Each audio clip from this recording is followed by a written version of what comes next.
मुंशी प्रेमचंद की लिखी कहानी बेटों वाली विधवा में भाग 2 की शुरुआत होती है।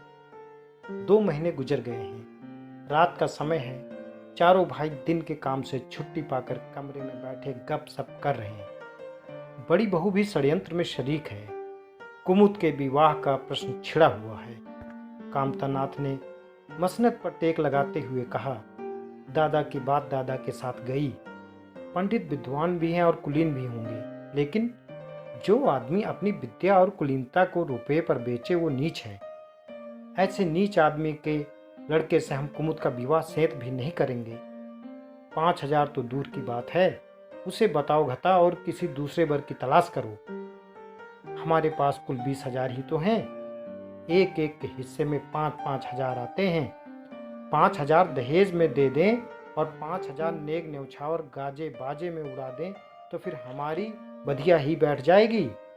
उमानाथ बोले, मुझे अपना औषधालय खोलने के लिए कम से कम 5,000 की जरूरत है।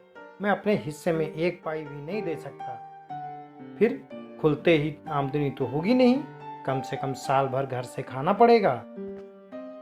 दयानाथ एक समाचार पत्र देख रहे थे।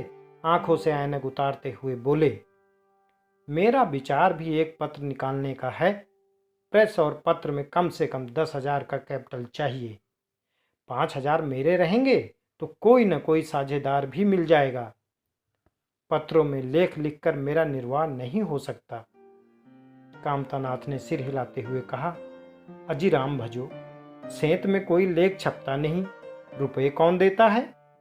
दयानाथ ने प्रतिवाद किया, नहीं, ये बात तो नहीं है। मैं तो कहीं भी बिना पेशगी पुरस्कार लिए नहीं लिखता। कामता ने जैसे अपने शब्द वापस लिए, तुम्हारी बात मैं नहीं करता भाई, तुम तो थोड़ा बहुत मार लेते हो, लेकिन सबको तो नहीं मिलता।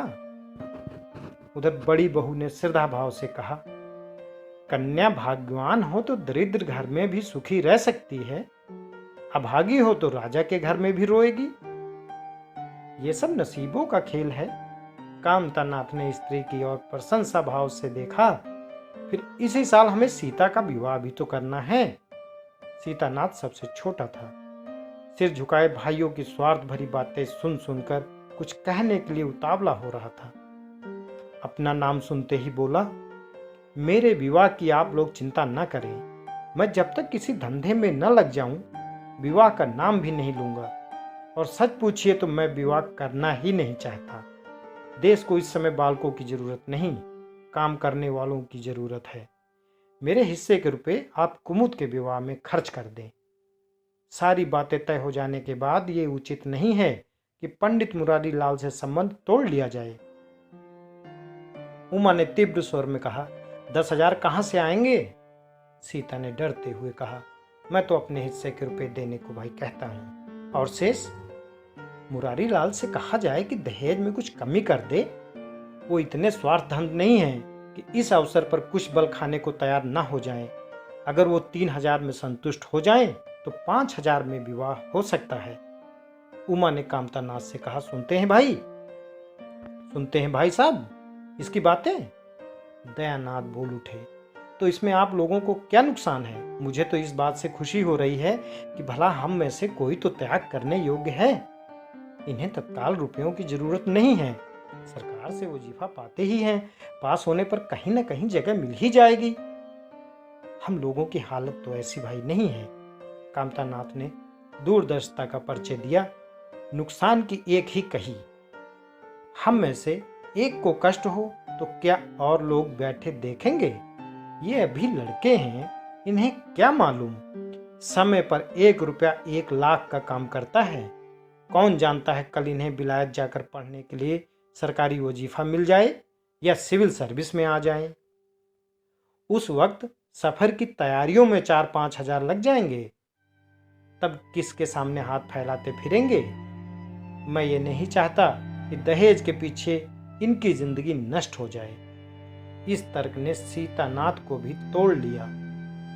सकचाता हुआ बोला, हाँ, यदि ऐसा हुआ तो बेशक मुझे रुपयों की जरूरत होगी। क्या ऐसा होना संभव है? असंभव? असंभव तो मैं नहीं समझता, लेकिन कठिन अवश्य है। वजीफे उन्हें मिलते हैं जिनके पास सिफारिशें होती हैं। मुझे कौन पूछता है।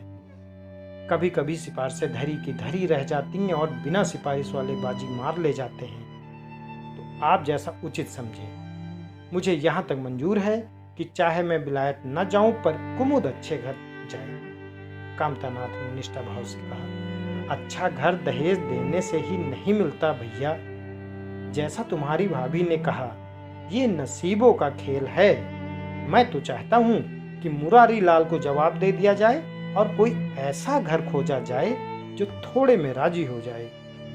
इस विवाह में 1000 से ज्यादा नहीं खर्च कर सकता। पंडित दीनदयाल कैसे हैं? उमा ने प्रसन्न होकर कहा, बहुत अच्छे। MA BA ना सही, यजमानों से अच्छी आमदनी है। दयानाथ ने आपत्ति की। अम्मा से पूछ तो लेना चाहिए। कामतानाथ ने इसकी कोई जरूरत न मालूम हुई।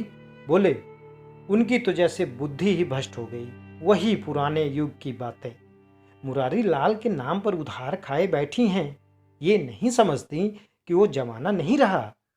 उनको तो बस कुमुद मुरारी पंडित के घर जाए, चाहे हम लोग तबाह हो जाएं।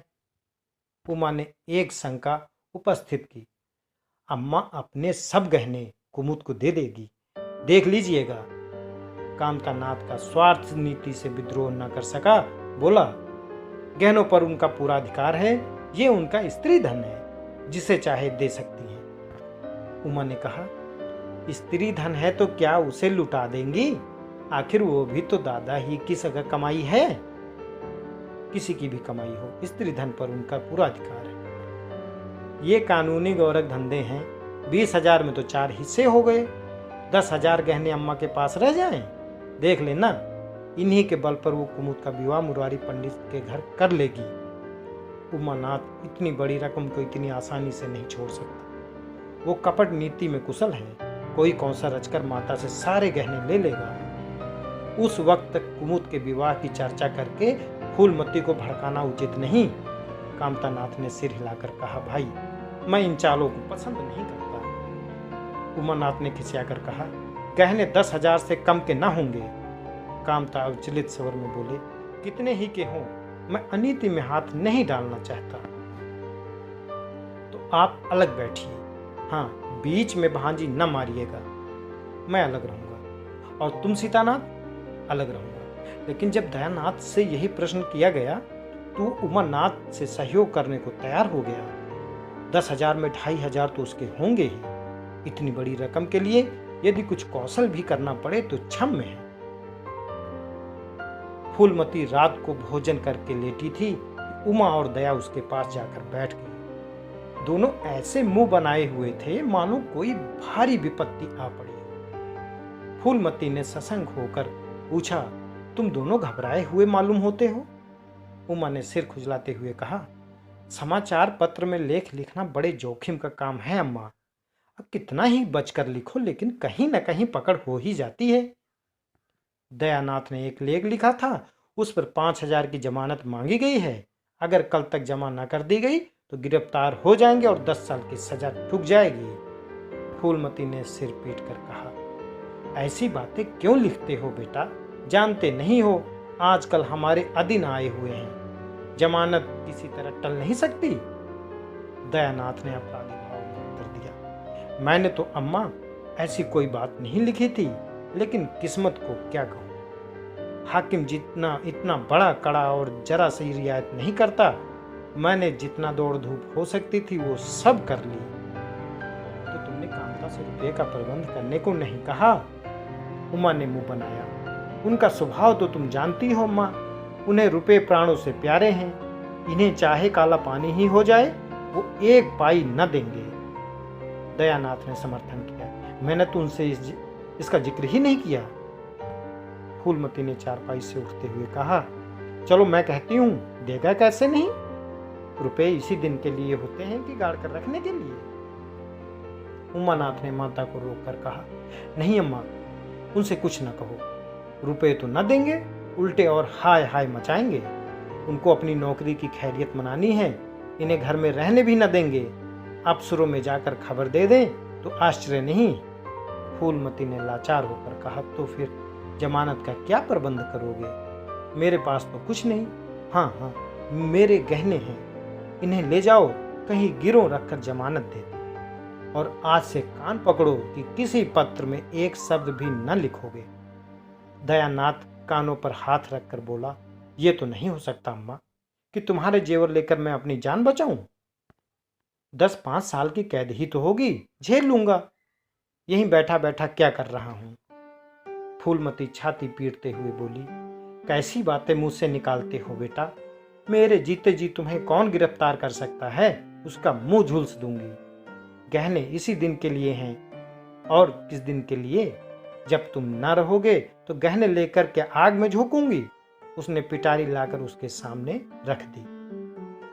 दया ने उमा की ओर जैसे फरियाद की आंखों से देखा और बोला, आपकी क्या राय है भाई साहब? इसी मारे मैं कहता था अम्मा को बताने की जरूरत नहीं, जेल ही तो हो जाती या और कुछ।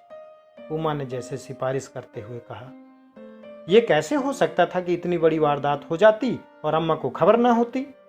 मुझसे ये नहीं हो सकता था कि सुनकर पेट में डाल लेता, मगर अब करना क्या चाहिए ये मैं खुद निर्णय नहीं कर पा सकता। ना तो ये अच्छा लगता है कि तुम जेल जाओ और ना यही अच्छा लगता है कि अम्मा के गहने गिरोह रखे जाएं। फूलमती ने व्यथित कंठ से पूछा, क्या तुम समझते हो मुझे गहने तुमसे ज्यादा प्यारे हैं? मैं तो प्राण तक तुम्हारे ऊपर न्यौछावर कर दूंगी, गहनों की बिसात ही क्या?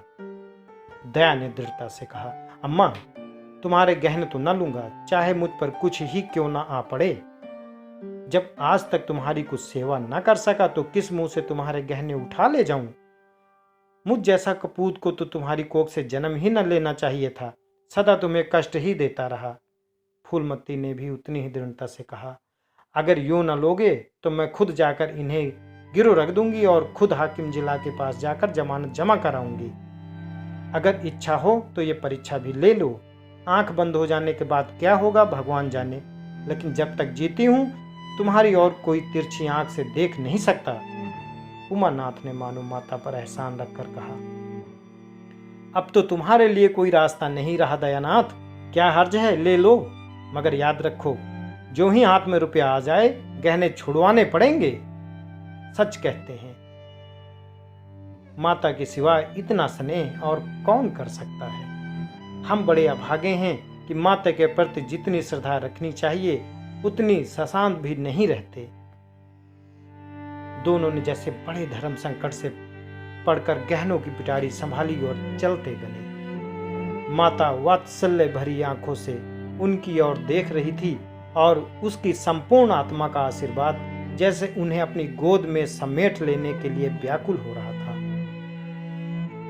आज कई महीने के बाद उसके भगन मात्र हृदय को अपना सर्वस्व अर्पण करके जैसे आनंद की विभूति मिली। उसकी स्वामिनी कल्पना इसी त्याग के लिए, इसी आत्मसमर्पण के लिए जैसे कोई मार्ग ढूंढती रहती थी। अधिकार या लोभ या ममता की वहां गंध तक न थी। त्याग ही उसका आनंद और त्याग ही उसका अधिकार है। आज अपना खोया हुआ अधिकार पाकर अपनी सिरजी हुई प्रतिमा पर अपने प्राणों की भेंट करके वो निहाल हो गई। दोस्तों, आज का तीसरा भाग यहीं पे समाप्त होता है। मैं कल फिर चौथे भाग को लेकर नई वीडियो के साथ पेश होऊंगा। दोस्तों, कहानी अच्छी लगी तो कमेंट बॉक्स में ज़रूर बताइएगा। हाँ, सब्सक्राइब करना मत भूलिएगा ताकि मेरी हर नई वीडियो, हर नई कहानी आपके पास सबसे पहले पहुँचे।